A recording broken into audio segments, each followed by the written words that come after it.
თითქმის 2 წლის შემდეგ მოვიდა ბარბარასთან ინტერვიუს დრო, იმიტომ რომ მის ცხოვრებაში ბევრი რამ შეიცვალა და ძალიან საინტერესოა ზოგადად დინამიკა. ჩვენი შეხვედრის ადგილი არის რედისონ რეჩი, დიდი, ფართო და წითელი და მოკლედ აქ იქნება დღეს პაემანი ბარბარასთან.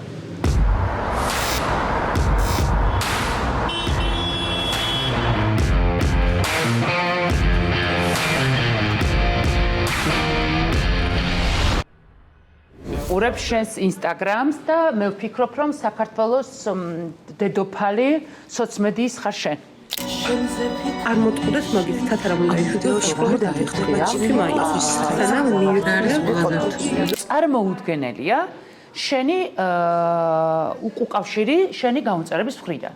ღმერთო ჩემო, მე საერთოდ არ ვფიქრობ მაგას. მე ვფიქრობ და რო ვიფიქრე რომ აი ეს 25000 გამომწერი მყავს ინსტაგრამზე. მაგრამ წარმოიდგინე მიუხედავად იმისა რომ Facebook-ზე შეიძლება მაგდენი გამომწერი არ ყავს მაგალითად შენს ვიდეოებს აქვს 100000 90000 მოწონება და ჩემი აზრით იმიტომ რომ ხარ ნამდვილი ხარ გულწრფელი ხარ ძალიან საყვარელი მადლობა. და ვფიქრობ რომ შენი მაყურებლების უმრავლესობა შენთან საკუთარ თავის იდენტიფიცირებას იმიტომ რომ ფიქრობენ რომ თვითონაც შეუძლიათ რომ ხვალ წარმატებას მიაღწიო. კი ბატონო, მე ვფიქრობ. კი. და მაგიტომაც აი ძალიან კარგი იმედს აძლევ. ყველა ახალგაზრდას, ყველა იმ ხელა ბავშვს რომ ხოლმე ჩენი ყავის სცენაზე რო დადექი. რომ აი მე წავალ სოფლიდან და ჩავალ და დიდ სცენას დავწი. გამართ. გაგვეცაი. ბარბარა სამხარაძე. დაიწყე. First I was afraid, I was petrified, kept thinking I could never live without you by my side. And then I spent so many nights thinking how you did wrong. I go strong and down and touch again long, I saw you back. დათო აბულაძის კლინიკიდან რომ დაგვირეკეს და რომ გითხრეს რომ აი ვინმეს გაუკეთებდნენ ოპერაციას, მახსოვს როგორ სურას უცებ გაახსენდა რომ ერთი პერიოდი ყულაბით აგროვებდი ამის თანხას. და მაშინ და გირეკეთ შენი გაოცებული ხმა დაბნეული არ იცოდი გინდო და არ გინდო და ამის შემდეგ უკვე ჩვენი შეხვედრა.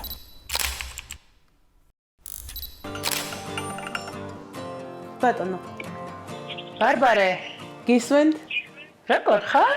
კარგად, თქვენ როგორ ხართ? კარგად, ესე იგი, რამდენი ხანი არ მინახი ხარ? ნიჭიერის მერე რამდენი წელი გავიდა? 8 წელი. ვაიმე, 8 წელი. რამდენი რამ მოხდა ალბათ შენს ცხოვრებაში? უკეთესობისკენ შეიცვალა ყველაფერი. და დარწმუნებული ვარ შენი მხოლოდ ტრამპლინი გქონდა რომ მაგას სწორად გამოიყენებდი ზუსტად ვიცი. მაგრამ შენს პროფესიაში ხარ ხო დარჩენილი? კი. მაგრამ ამასთანავე ჟურნალისტიკაზეც ვსწავლობ. მე შენ სულ მომწონდი ამ შენი ინდივიდუალურობით და ძალიან გიხდება ეს წონა და შენი ვიზუალი ულამაზესი ხარ. მაგრამ მე გავიგე რომ შე რაღაცნაირად ყულაბა, საბანკო ყულაბა გახსენი იმისთვის რომ მაინც რაღაცა როგორც ჯამრთელობის პრობლემა მოაგვარა. თუ როგორ არის? კი ბატონო, იცით როგორი რაღაცა არის ჯანმრთელობის პრობლემა ყოველთვის მექმნებოდა აი რაღაცა ესეთ სტრესულ სიტუაციებში რა, როცა სტრესი გაქვს და ცოტა გადარბენებზე ხარ, აი დიდად ვერ აქცევ ყურადღებას რისი ბრალი შეიძლება იყოს. ეს პერიოდი რო დამთავრდა ჩემს ცხოვრებაში და ესე მოწმენდილ ცაზე რო განმეორდა ისევე ну მე ვხვდი რა თქმა უნდა რისი ბრალიც იყო და დავიწყე. როცა იყო ამის პრობლემა.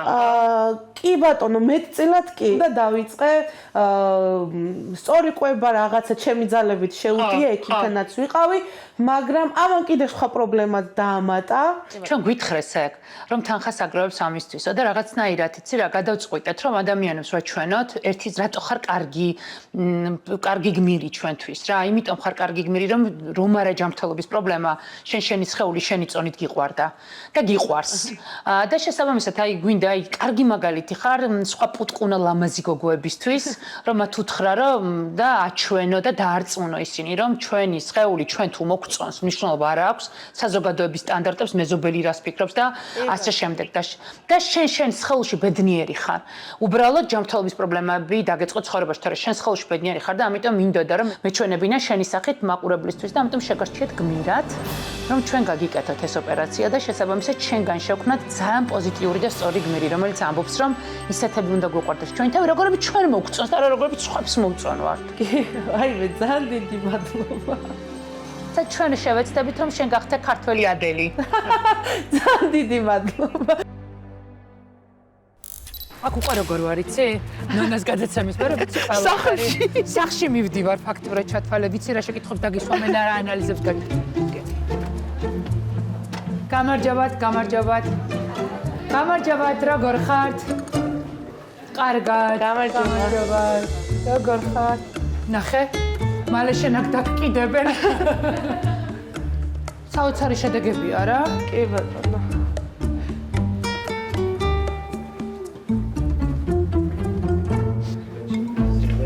გავიდა 2 წელი. და 2 წლის განმავლობაში 70 კილოს დაემშვიდობა. კი ბატონო. მაგრამ დღეს კილოგრამებზე ცოტა გვიან დაგელაპარაკები, მანამდე მინდა გელაპარაკო ემოციურ ნაწილზე, რა შეიცვალა შენ ცხოვრებაში.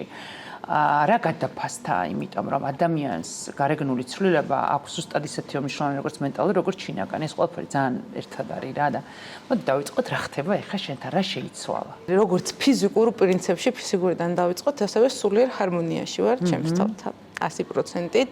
არც აქამდე არ მქონდა რაღაცა განსაკუთრებული ჭიდილი ჩემს თავთან და ბრძოლა, მაგრამ ამ ეტაპისთვის ვგრძნობ, რომ შესამჩნევია ის, რომ ეს არ ყოფილა არასდროს, ეს შინაგანი მდგომარეობა არასდროს არ ყოფილა. მენტალურად დავმშვიდი, თუნდაც ის, რომ ამდენი რაღაცა სამომავლო ჯანმრთელობის პრობლემა ესე მარტივად შეიძლება ითქვას მოგვარდა. აქედან გამომდინარე რეალურად ახლა კარგად ვარ ძალიან. ახლა უკვე ეს ის პერიოდია, როცა იქ დავბრუნდი, საიდანაც დავიწყე ფიზიკური ასპექტიდან გამომდინარე, იმიტომ რომ შემიძლია უკვე ბევრი რაღაცა გავაკეთო. რაც გულისხმობ? აი რეაბილიტაციის პერიოდი უკვე სრულიად დასრულებული არის რა. რამდენი ხანი გაგრძელდა? დაახლოებით წელიწად ნახევარი. რას გულისხმობს რეაბილიტაცია? იმ ადამიანებს უთხრათ, ვინც ახლა ფიქრობს ოპერაციის გაკეთებას. პირველ რიგში უნდა დავიწყოთ იქიდან, რომ ეს არის ინდივიდუალური.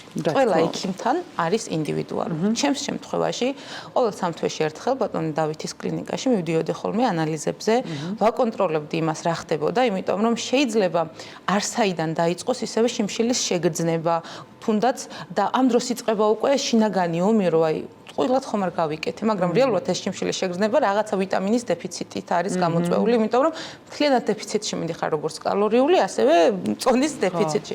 შეიძლება გაჩერდეს წონა, აქაც ვიტამინების ნაკლებობა არის. ყველაზე მნიშვნელოვანი არის ამ ოპერაციაში როგორ დაუჯერებ ექიმს, იმიტომ რომ ექიმმა 1000 დანიშნულება მოგცეს და შენ არაფერი გააკეთო ამ დანიშნულების მიხედვით, ეგ უკვე სავალალო პროცესებთან მივადა. ყვებოდი რაღაც ნაღლის ბუშზე, ყვებოდი თმისწვენაზე, აი ესეც რო აუხსნათ ადამიანებს. იწყება თმისწვენა, იმიტომ რომ ორგანიზმი აღარღებულობს საკმარის კოლაგენს. აქაც ექიმს უნდა დაეკითხონ, იმიტომ რომ მე ვიტამინები დავლია ისეთი, რამაც ეს ყველაფერი შემიმცირა. არ აღმოფხრა, მაგრამ შემიმცირა და შემდეგ უკვე ხო, რკინა აუცილებლად. რკინა მაშინაც დაბალი მქონდა მე. იმის და მიუხედავად რომ ვიყავი ძალიან დიდი წონა, რკინა მე მაშინაც დაბალი მქონდა. რატო ვიცი რკინის ამბავი? იმიტომ რომ მე მაქვს რკინა დეფიციტური ანემია და გადასხმა მჭირდება მოკლედ ვეფშამწამს და გადასხმა მჭირდება და ყოველი გადასხმის დროს თუ მაგალითად ახალი ექთანი შემხვდა, თქვენ კუჭის ოპერაცია გაქვთ გაკეთებული და ვეუბნები რომ და უკვე ვიცი რომ კუჭის ოპერაციას ახლა თან რკინა და ვეუბნები რომ არა, არ მაქვს. სისუსტე რაღაცა ოპერაციის შემდეგ? ხო, რამდენი ხანი? ჩემი ცხოვრების მონაკვეთი მოვარგი ამ ოპერაციას. რას გულისხმობ? ყოველგვარი აქტიურობისგან შევიკავე თავი. თუნდაც კონცერტებისგან შევიკავე თავი, აი რამდენი ხანი? სიმართლე რომ თქვა, ჯერ ოპერაცია როცა გავაკეთე, იყო პარასკევი დღე და მეორე შაბათს უკვე ვიყავი სტუდიაში, ნაკერებით წავედი ჩემს სტუდიაში და ჩვეულებრივად ჩავატარე გაკვეთილი. 20 დღეში უკვე დავიწყე კონცერტისთვის მზადება ჩემი სტუდიისთვის და დაახლოებით თვეში და 10 დღეში წავედი საბერძნეთში მქონდა კონცერტი. აქედან გამომდი, აი სულ ვიყავი კონტაქტზე, რომ აი მაგდასთან ბატონი დავითის შვილთან, მისი კლინიკის, ხო, თუ რაღაცა იქნებოდა, ეგრევე მივწერდი რა, იმიტომ რომ ეხლა სადაც მიდიხარ კონცერტზე, იქ ხო არიციან ეხა ოპერაცია გაკეთებული, პლუს ეს ყველაფერი 1 წლის მანძილზე ფაქტობრივად აკვარიუმში ხდებოდა, არავინ არაფერს არ ამბობდა, არავინ არაფერი არ იცოდა, ფოტოებსაც არ ვდებდი არსად. და აქედან გამომდინარე, ეს სისუსტე უფრო და უფრო დამეტყო მაშინ, როცა ეს ჩემი ნაჭუჭი გავარღვია რა, წავედი სავარჯიშოთ და დავიწყე ვარჯიში და მივხვდი, რომ რაღაცნაირად ენერგია არ მყოფნიდა რა, სახლში რომ მოვედი, აი განსაკუთრებულად მტკიოდა ყველაფერი. მივხვდი იმას, რომ წონა რომ დამაკლდა, ზურგის ტკივილი დამეწყო ძალიან. ეს ოპერაცია რეალურად არის გზა, რომელიც მე შენით უნდა გაიარო რა, ეს არ არის ის, რომ აი ამას გავიკეთებ და მორჩა. არა, მენტალურად უნდა შეიცვალო, რომ ვარჯიში გჭირდება ოპერაციას რო გაიკეთებ, ვარჯიში გჭირდება, მით უმეტეს მაშინ როცა ხარ მცირე ასაკში. მაშინ როცა გინდა რომ ცხოვრება სხვანაირად წაიყვანო რა, სხვა საფეხურიდან დაიწყო ცხოვრება ის როცა გინდა და ასაკში ვინც იკეთებს, ახლა იმისთვის შეიძლება სხვა რიგი პრობლემები იყოს, მაგრამ იგივეა. ყველას ჭირდება ფიზიკური აქტივობა, ბარიატრიის დროს და ეს უნდა იცოდეს ყველა ადამიანმა, რომელსაც უფიქრია ან იფიქრებს მომავალში, რომ ბარიატრიას სჭირდება ფიზიკური აქტივობა. როდის დაიწყე ამის სიამოვნების მიღება?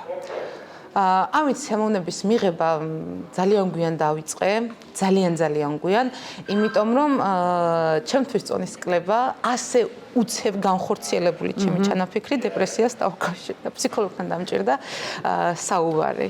მართლა რას გულისხმობ, რა საინტერესოა? როცა დავიკელი დაახლოებით 40 კილოგრამი გასული იყო 7 თვე, 6-დან 7 თვემდე რა და მაგ დროს მივხვდი რომ ეს რაღაც სხვა იყო. რა ფიქრმა შეგაწუხა? სახლივით მქონდა ჩემი სხეული რა, რომ ეს არის ჩემი თავშესაფარი, ასე რომ ვთქვათ, ესე გაცვეთილი ფრაზით რომ ვთქვათ. და აი ეს ამ ყველაფრის დატოვება რომ მიწევდა რაღაცა ახლისკენ შეგუება. მქონდა იმისი ფიქრიც, რომ აი წონას რო დავიკლებ, მე ყველას მოვეწონები. თითქოს ეს ყველაფერი შეცვლიდა რაღაცა, აი იმდენად კი შეცვალა რაღაცები, მაგრამ მე უფრო მეტად მეგონა, იმიტომ რომ ეს ყველაფერი არ მეგონა მარტივი. ეს ყველაფერი არ მეგონა ასე ცოტა ხანში რომ მოხდებოდა რა და რატომღაც ეგეთი შეგრძნება მქონდა რომ აი მე ყველას მოვეწონები ის და მე რომ დავფიქრდი და გავიაზრე რომ აი ეს რეალურად სხვა რაღაცა არის, შენ რაც გგონია და რეალურად სხვაგან ხარ საერთოდ. რას გულისხმობ ეს სხვაობები რა იყო? ჩემი თვე მივხვდი ის რომ წონა არაფერი არ არის თუ ადამიანს არ მოწონხარ, თუ ადამიანს მოწონხარ არც წონა არაფერს არ ცვლის რა. უბრალოდ ჭარბწონიანი ადამიანისთვის ყველა პრობლემა უკავშირდება წონას, ყოველთვის აღქმის მხრივ, რომ აი საზოგადოება და შენ ხარ ესე ცალკე ფენომენი რა და როცა ეს ყველაფერი, როცა რაღაცა არ მოწონთ შენში, როცა ვიღაცა შეიძლება რაღაცა შენი უშუალოდ მოგწონს, ალბათ იმიტომ რომ წონა მაქვს და აი ეს გერთვება რა. თუმცა ხო არსებობს რაღაცები, რაც ზედმეტია, მართლა ობიექტურად ზედმეტია. წონის მხრივ? კი ბატონო, არის უკვე წონა, რომელიც უქმნის ჯანმრთელობას. ფსიქოთერაპიაზე რო დადიოდი, რა შეუნებოდი, რომ მე რო გამხდარი ვარ რა? რომ გამხდარი ვარ, არა, აი რომ ვხდები მეშინია. რისი? იმის რომ საერთოდ სხვა ადამიანი გავხდები. ამის მეშინო და სხვა ადამიანი განავიზუალურად. მივხვდი რა, იმიტომ რომ მე ჩემს აღქმაში ძალიან ბევრი ადამიანი იყო უკვე ვისაც ბარიატრიული ოპერაცია ესე ტენდენციურად გაკეთებული ქონდა და ტრენდულად გაკეთებული ქონდა და მათი დამოკიდებულება იმის მიმართ რომ ვინ იყვნენ წინათ იყო აგრესიული, ნუ ძროხა, სპილო, თავის თავს ამას უწოდებდნენ და ისე არ მინდოდა რომ ეს ყველაფერი მე მექნა და მე თქვა რომ ჩემი თავისთვის ძროხა და სპილო დამეძახა და ჩემს თავს უთხარი სნამ ოპერაციას გავიკეთებდი, მეთქი კოდური სიტყვა გვაქვს ჩვენ ბადრიჯანი იცოდე და მე თუ ეს თქვი მოდი და დამარტყი და ბადრიჯანი მითხარი, არ მითხრა რომ შენ თქვი, იმიტომ რომ მე გავუაზრებლად ვიტყვი ამას თქო. სწავლი გაკეთე. დაგჭირდა ბადრიჯანის თქმა? არა და ვათვალიერებ ხოლმე ხშირად ჩემს ფოტოებს რა და ვეუბნები რომ გიყვარს. ვეუბნები რა მე ვარ. მე მიყვარს ჩემი თავი, ხო? მივხვდი რომ არც მაშინ ჩემი წონა და არც ახლა ჩემი წონა არ განსაზღვრავს იმ ღირებულებას და იმ წონას რაც შიგნიდან მაქვს, ის რაც არ ჩანს. მაგას მივხვდი რა უფრო მეტად დავაფასე ის თუ როგორი ადამიანი ვარ და ის როცა მეუბნებიან რომ აი წონა რომ დაიკელი ბედნიერი არ ხარ უფრო მეტად ისევ ვარ არაფერი არ ხო ისევ ის ბარბარა ვარ არაფერი არ შეცვლილა ჩემში ისევ იმ ჰარმონიაში ვარ ჩემს თავთან ხო მაგრამ უფრო მეტი კი ახლა უკვე ვიზუალური ეფექტიც ჯერ მარტო იმიტომ რომ დარწმუნებული ვარ რომ ფიზიკურად ბევრი რამე შეგეცვლებოდა არა ვიზუალური თვალსაზრისით ჯანმრთელობის თვალსაზრისით გამტანობა ჯერ მარტო მენტალურად რო წყნარდები იმის გამო რომ დაგეწყო ცხოვრების ის ეტაპი სადაც აღარ უნდა იდარდო იმაზე თუნდაც დიაბეტი და მემართება იმიტომ რომ გინდა არ გინდა რაც არ უნდა ამტკიცო ის რომ შენს თავში ბედნიერი ხარ ხა ჩემნაირად ჰარმონიაში ჩემს თავში და ჩემნაირად წარმატებული ჩემი ვიზუალით მე არ მეგულება ადამიანის საქართველოში რა რომელიც ამ წონით იდგა სცენაზე ამასაკში პლუს ამა შეიძლება ასაკოვანს ეპატიოს წონა მაგრამ ახალგაზრდას არავინ არ პატიოს ყოველთვის თითს წაკრავენ თვალში რომ შეხედე შენს თავს რამხელა და ამ შემთხვევაში ჩემნაირად არავინ არ იყო ისე მე ჩემი თავი მივაღებია საზოგადოებას რომ მიმიღე ისეთი როგორიც და შენ ბევრი ჭარბწონიანი გოგო დაიცავი ამით ხო, კი, ძალიან ბევრი მწერდა მაგას, რომ შენ იყავი ჩვენი სტიმული, შენ იყავი ჩვენი რაღაცა და შენ იყავი ჩვენთვის ის ნათელი წერტილი, რამაც გვაიძულა გამოსვლა გარეთ.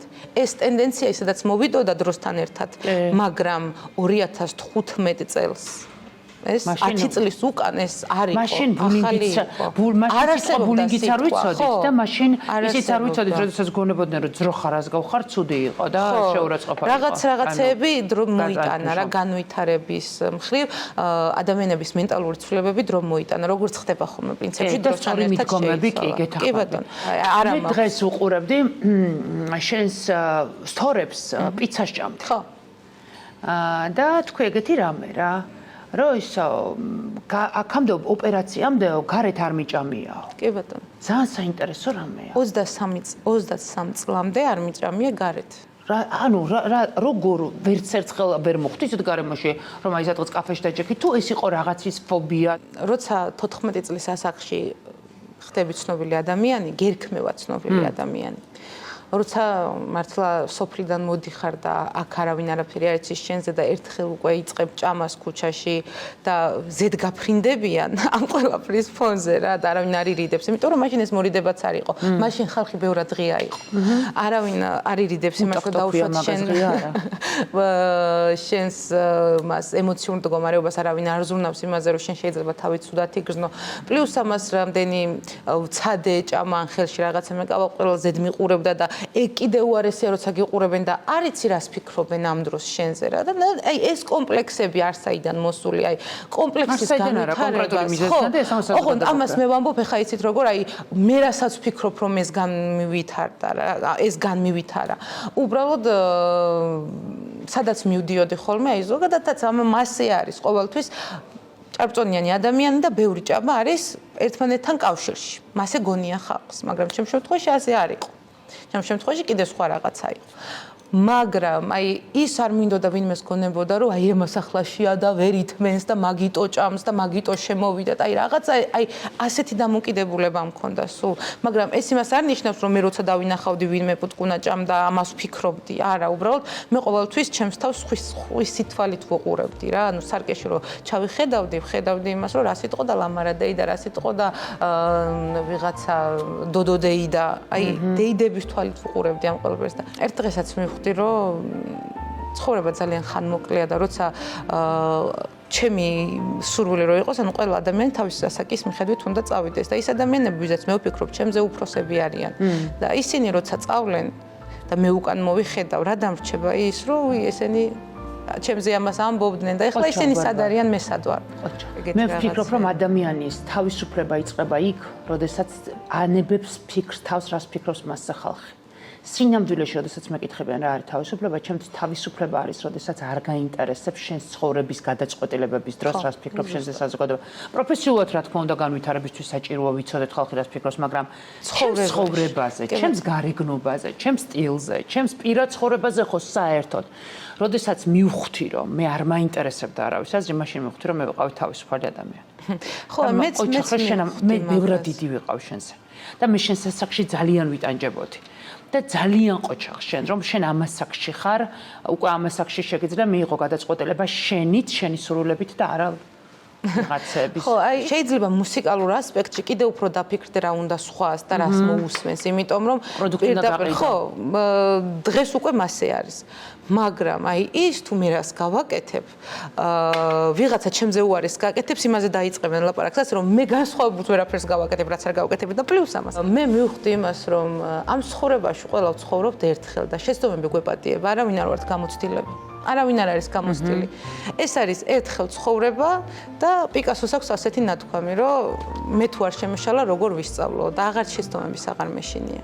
მორჩა ეგ პერიოდი. მე ყველაზე მეტად არ მიყვარს, როდესაც ადამიანს პირად ცხოვრებაზე ეკითხებიან და არც ჩემ თავს არ მივცემ უფლებას, რომ შენ ეს შეკითხვა დაგისვა, მაგრამ შენ თვითონ რისი თქმა გინდა, აი რა ეტაპს გადის ბარბარა ახლა, აი ამ ფორმაში, ცოტა სხვანაირი, ცოტა განსხვავებული. უკვე რაღაცა აღარ ხარ ბავშვი, ხარ უკვე გოგო. ძალიან გეტყობა ეს, რომ აი რაღაცა თითქოს აი ამ ყველაფერმა აი ბავშვობიდანაც გამოგიყვანა და უკვე ხარ გოგო და აი რა ხდება შენსკენ? ყველაფერი კარგი. მიხარია ძალიან. მადლობა. გეტყობა შენს თვალებზე. აი მე სულ თავიდან 2023 წლის ნოემბერში ვთქვი, რომ ცხოვრება მქონდა დაყოფილი. 18 წლამდე, 20 წლამდე და 25 წლამდე. მახსოვს. ეს 25 წელი მოვიდა როგორც იქნა. აი 13 წლიდან რასაც ვნატრობდი, ის ასაკი მოვიდა და ის ზუსტად ახლა დაიწყო. ის ყველაფერი რაც უნდა იყოს უფრო მეტად მაღლა ჩემს ცხოვრებაში რა პერიოდიც განსაკუთრებით. აი მაგალითად, რამოდენიმე დღის წინ გამოვიშვი სიმღერა და ასევე 2026 წლიდან მექნება სიახლე ჩემი მსმენელისთვის ბენდს ვაკეთებ და მე ყოლება ბენდს. ხო, ამ ეტაპზე ვმუშაობ ჯერჯერობით და მე უკვე ჯერ ჩვენს თავზე ვმუშაობ და მე უკვე აუდიტორიაზე მუშაობას დავიწყებთ. დრო მოიტანს დანარჩენს. წინასწარ არაფერს არ ვგეგმო. მე ვარ ადამიანი, რომელსაც არ აქვს გეგმა. ანუ პროფესიულად სიახლე გაქვს, პირად ცხოვრებაში სიახლე გაქვს, გარეგნობით სიახლე გაქვს, მენტალურად აბსოლუტური სიმშვიდე გაქვს. აი მე მივხვდი რატო თქვი, რომ სრულ ჰარმონიაში ხარ საყოველთაოდ. ხო. პლუს ამას მაქვს ჩემი სამსახური, ჩემი სტუდია, სადაც ვაკეთებ იმ საქმეს, რაც მე მიყვარს. ბავშვებთან მუშაობ და პატარა ბარბარებს. ვცდილობ რომ რაც მე მაქვს ის მივცე, რაც სიმღერაზე ბევრად მეტია. და შენი აზრით ყველაფერი აწი იწყება. ყველაფერი ახლა იწყება. ჩემი აზრით არა. ახლა იწყება, იმიტომ რომ მე ამას ვგრძნობ. იმიტომ რომ მე აღარ ვიტყვი იმას, ყოველთვის მეშინოდა იმის თქმის, რომ აი რო გავიზრდები, ეს უნდა გამოვიდე. მეშინოდა ამასაკის. როდის მივიდოდი იქამდე, რომ მოვიხედავდი უკან და მივხვდებოდი, რომ შენ გაზრდილი ხარ უკვე და ვეღარ გაქვს ეგ პერსპექტივა, რომ გაიზრდები. აი ახლა უკვე მაგასაკამდე მივედი, რომ თუ რამის კეთება მინდა, ახლა უნდა გავაკეთო. ხო, ახლა უნდა ავიდე უკვე იმ საფეხურზე, აქამდე გავმყარდი და ახლა უკვე საფეხურებზე სიარული უნდა დავიწყო, რაც მე მინდა და რის საშუალებასაც ჩემი ცხოვრება მომცემს. იმიტომ რომ მარტო მე მინდაზეც არ არის, რაღაცეები თავისით უნდა მოვიდეს. მაგრამ მაინც მგონია, რომ ყველაფერი ჩვენ მოყვავს. ზუსტად ეგ არის მონდომება ამთავარი და მე ყველაფერთან მიდიხარ თქვენთან, მეც ამიტომ ვარ ძალიან მინდოდა და თავისით მოხდა, დაალაგდა სამყაროში ეს მინდა გახდა იმ ხელა მინდა რომ მოხდა. რაც მოხდა. და ესე იგი ახლა შენ მინდა გით შენი სულიერი მეგობრები არიან აბულაძის კლინიკაში, როგორც მე მივხვდი თავს რა დაუბრუნდეთ. კი ბატონო, იქ რომ მივედი ბოლოს რომ ვიყავი ერთი თვის წინ ვიყავი და ექიმებო რომ დავინახეს და ეს მალე რომ მომგვეთქოს თქვენ ხართ მსუქნებიო. ისეთ ტანზე არისო და აი კიდე ყველაზე მეტად მენტალური პრობლემა შემიქმნა იმანა იქ რომ დაუბრუნდეთ ისევ რო ვკითხულობდი სხვების ოპერაციების ამბავს და ჩემს თავს ვადარებდი, ვხედავდი რომ სხვები ბევრად მარტივად იკლებდნენ ვიდრე მე. არავის არ ეგონოს რომ ვიღაცამ თუ დაიკლო 6 თვეში 80 კილო, ისიც მასე ისავს. არავითარ შემთხვევაში, იმიტომ რომ ეს არის ინდივიდუალური ოპერაცია და რაც მთავარია, ეს არის მენტალური ოპერაცია, რა მართლა ასეა, რა წუთას ფიქრობ იმას, რომ ეს ყველაფერი არის წარუმატებელი, იმ წუთას გეყინება წონა, სტრესი ყინავს წონას. აუცილებლად. მოდი ჩამოთვალოთ რა, ანუ ოპერაციების მიღმა რა იცოდნენ, რა უნდა იცოდნენ ადამიანებმა, სტრესი ყინავს წონას. რა არ გაკლებინებს, რა გამატებინებს ზოგ შემთხვევაში სტრესი. უძილობა, ცუდი ძილი შეება.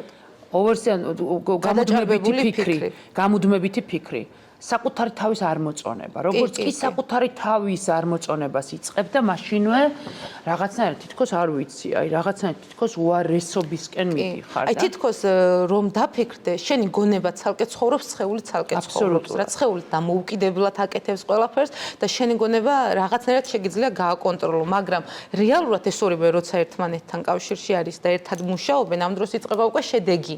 ამ დროს იდება შედეგი. ეხლა როგორ ხარ, გაჩერებულია წონა თუ მიდის? ახლა უკვე 2 წელი გადის, წონის დიდი ნაწილი არა, წონის ის ნაწილი რაც მე უნდა დამეკლო, დავიკელი, მაგრამ აი რაღაცნაირად ახლაც მაინც მაქვს შეგრძნება ის, რომ თითქოს რაღაცას არასწორად ვაკეთებდი, იმიტომ რომ მე კიდე უნდა მქონდეს -10 კილო დაკლებული, მაგრამ არა მაქვს. მაგრამ ამ ყველაფერს ნუ თავისი მიზეზი ქონდა, რატომაც ეგ მიზეზი ძალიან კარგად ვიცი რა იყო და პლუს ამას აღნაგობა ძალიან ბევრ შვება. მე არა მაქვს გამხდარი ადამიანის აღნაგობა, ნუ განიერი ძვლები მაქვს. რეალურადაც რო შემომხედოს ადამიანმა, ანუ დიდმუცლიანი მსუქანი არასდროს არ ყოფილა, ბრტყელი მუცელი მქონდა რა. ბარბარა, მიყვარ ხარ, ძალიან კარგი გოგო ხარ, ზე ხარ და ანათებ და მე მინდა რომ სულ ანათებ. უღრმესი მადლობა. მადლობა შენ.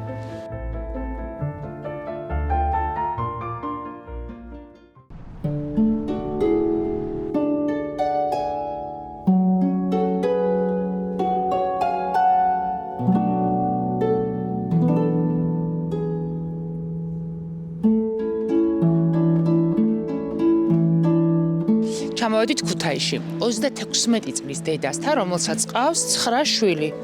ანუ 36 წლის ასაკში ყავს 9 შვილი. სიგიჟია.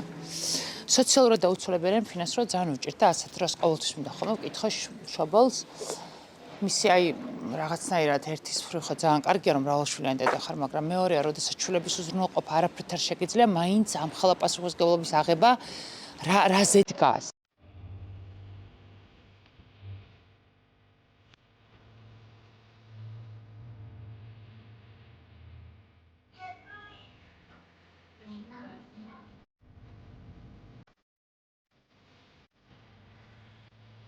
ჩამოვით საჩუქრებით, ჩამოვიტანეთ კამბებე და ბევრი კამბებე თან. იმიტომ რომ ბავშვიც ბევრია და ასევე ჩამოვიტანე ფინოს სახლის ყველაფერი აბსოლუტურად. უკრაინული ბრენდია, რომელიც ხოთა შორის 5 წელია ქართულ ბაზარზეა. ყველაფერს რაც საყოფა ცხოვრებო საჭიროებისთვის გინდა, შეხედეთ ყველაფერი აბსოლუტურად კბილის ჭხირები, ნაგვის პარკები, აი ესენი, გადასაწმენდები, აბსოლუტურად ყველაფერი, ხოთა შორის ოქროს ბრენდია, რო იცოდეთ, ოქროს ბრენდად დასახელდა. აბსოლუტურად ყველაფერია და შესაბამისად სამზარეულოსთვის ყველაფერი ჩამოუტანეთ სწორედ ფინოს ბრენდის. სად მივდივარ?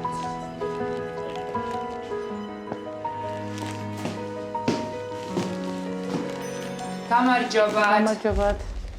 დანარჩენი საჩუქრები მოაქვთ. ძალიან. აი, გამარჯობათ ბავშვებო. როგორ ხართ? კარგად, საფენი უნდა ვინმეს თქვა. კი, უნდა დავინახე საფენიანი ბავშვი.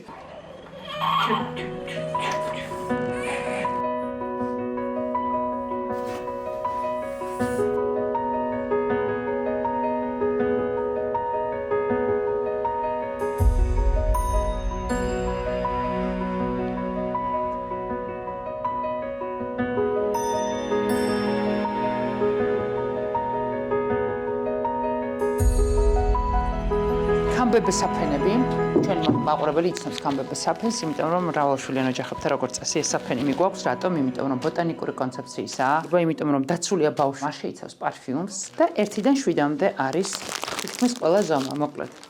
ეს არის საჩუქარი, რომელზედაც პასუხისმგებლობას ვიღებთ და ამიტომაც 9-შვილიანი ოჯახისთვის პირველ რიგში ეს გავითვალისწინეთ.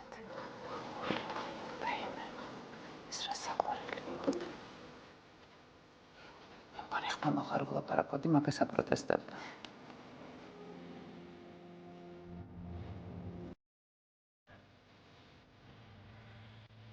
ოჯახში სრულად რამდენი წევრი ხართ? 11. 11. პირველ შვილო გაიჩენთ რამდენი წლის იყავით? 19. და შემდეგ უკვე რამდენ ხანში ერთხელ? წელიწად ნახევარში აქ დასხვა. მოდი ფინანსურ ნაწილზე გადავიდეთ, რა არის თქვენი შემოსავალი? სოციალური და მეუღლე მუშაობს ცოტა რაღაცა. რას ახერხებთ დღევანდელ რეალობაში ამ შემოსავლით? ცოტა ჩაცმა და საჭმელი.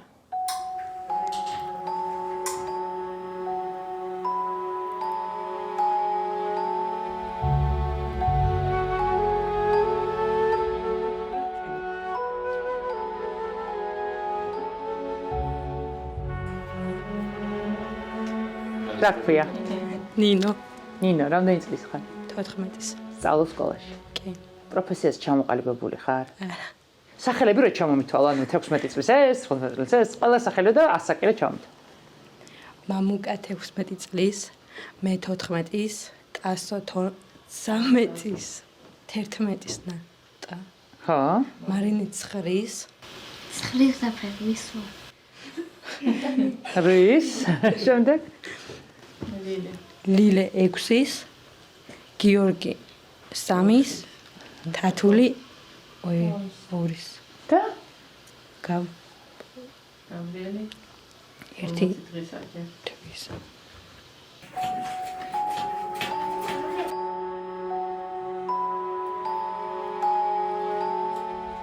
თქვენ რა გევალებათ როგორც უფროსებს სახლში? ჩვენ რა გვევალება? ბავშვების მიხედვა. სახლის დალაგება. ხან და კიდე რა? კიდე არ ვიცი. ეს რთულია შენთვის თუ არა? არა.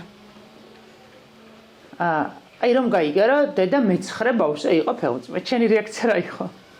გამიხარდა. მაგრამ სირთულეს დაინახე. კი. როგორ გონია ყველაზე მეტად რაც გინდა რომ გქონდეს და არ გაქვს რა არის? არაფერი, ყველაფერი მაგდა. რა საყვარელი ხარ? ფიქრობ რომ ყველაფერი გაქვს? კი. უსაყვარლესი ხარ? მადლობა. აი ამ პასუხის ხარ საოცარი გოგო.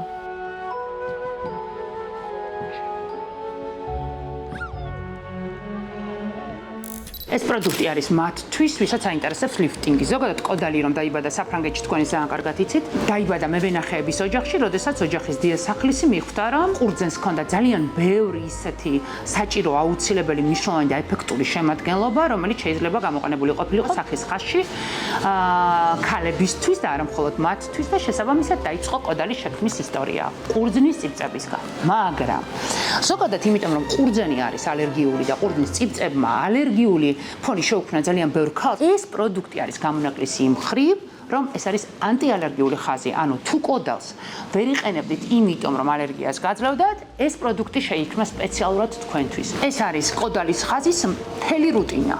როგორც პირველი, ისე მეორე, ისე მესამე და შეგიძლიათ გამოიყენოთ როგორც საღამო, ისე დღე. გარდა ლიფტინგისა, ბუნებრივია კოდალი როგორც ყველა სხვა პროდუქტში გამოიყენებს ჰიალურონს და ანტიასაკობრივ ხაზს, ნაოჭების წინააღმდეგ ბრძოლას. თუმცა ამ ხაზის მთავარი ეფექტურობა არის ლიფტინგი და ვისაც ლიფტინგის ეფექტის შექმნა მოგწონთ, კოდალის ეს პროდუქტი PSP-ში იყიდება.